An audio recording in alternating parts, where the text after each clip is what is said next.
Howdy all and welcome to Rauta. I'm Jerry and this time we venture to unknown territories, at least when it comes to me.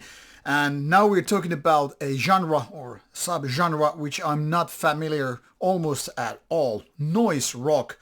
But this is a legendary band to some degree known as the Telescopes, and here we have an album called Experimental Health. This was released in late 2023 by called Spring Records.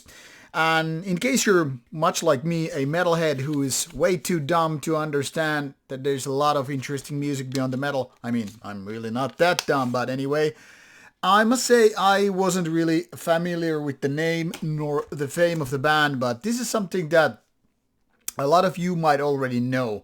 Here it says this is licensed from Vice Cult, originally released or at least written in 2022. So this is a peculiar project, and let's take a look at it while I'm guiding you through to this album as much as I can, limited possibility as all.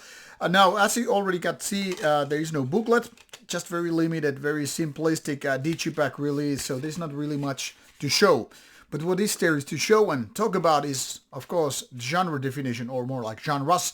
I mean, electronic, pop, folk, rock, world, country, or style is here as drone, alt pop, experimental, noise, psychedelic, rock, shoegaze, space rock. Now, if already this listen isn't exactly, blowing your head like, what the hell is going on? Well, let me get this far.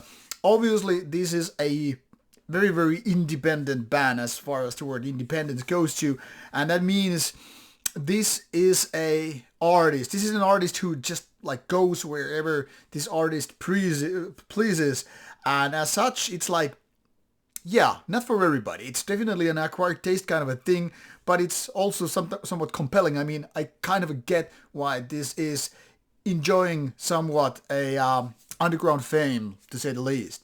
Now, the thing here is, much like the list here of the different genres and styles and whatever, this indeed goes to very different scopes.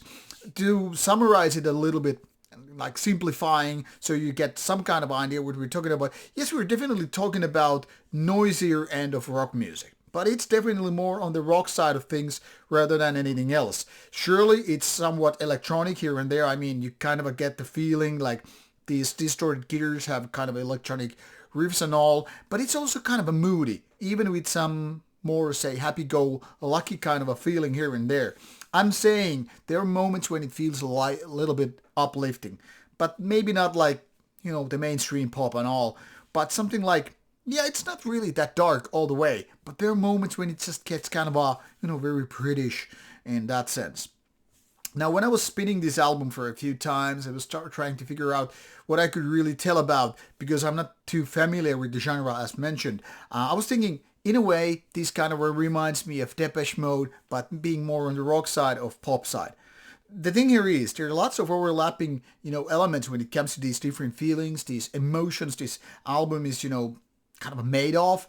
Sometimes it means really like when you go uplifting. What I was describing, kind of get that like, yeah, this is the way the album is trying to cheer me up or whatever. But in a way, it's still not like this overly happy, overwhelming American feeling, because it's not.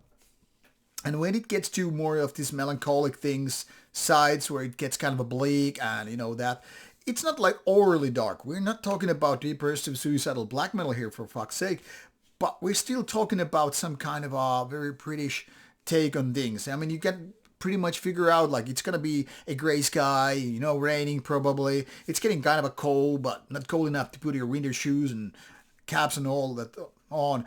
So it's kind of like, yeah, I kind of get the bleakness and I get the feeling why some people would like it. But then again, it's kind of acquired taste because it's experimental, it's noisy, and it's kind of restless. It's like this lone cowboy kind of a thing, but with a very British sense of things, like where everybody else is going to a party and having fun and drinks and chasing skirt or whatever. This is some like, yeah, I'm just gonna head back to my studio by myself, grab a guitar or keyboard or whatever instrument is available, have another pint maybe a joint, I don't know, and then with the kind of a fuzzy mindset, you're just gonna start doing music. You're gonna just vomit your brain out, and there it is, and then you move on.